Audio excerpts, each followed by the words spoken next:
So, what about Judas? Hmm? If there really is the reconciliation, restoration, and renewal of all things in Christ, what about Judas? Yeah, let's go there. All right. The reality is that none of us are better than Judas. And Judas is no worse off than the rest of us. The unconditional love of God truly comes to the stark reality when we contemplate the mercy of God even toward Judas. If there isn't hope for Judas, then there isn't hope for the rest of us. I like the way that the movie Calvary puts it. It came out in 2014. The limits of God's mercy have not been set.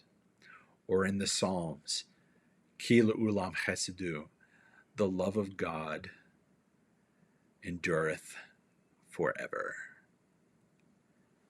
This gospel is actually unconditional. And yes, it's true. You and I, and even Judas, are going to have to go through some level of correction, curtailing, pruning, purifying, laundering.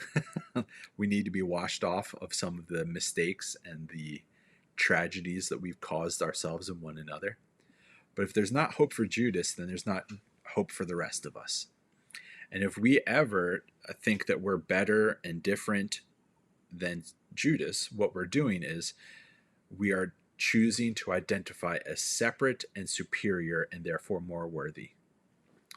But Christ descended into hell.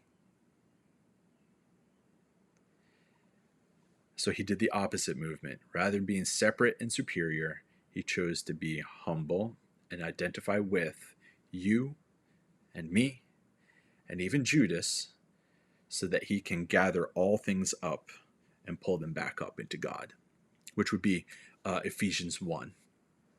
So what about Judas? If there's no hope for him, then there's no hope for you and me. And all things means all things, doesn't it? I understand this is a pretty drastic one. We've got to ask this, I think, because this is where the rubber hits the road, doesn't it? What about Judas?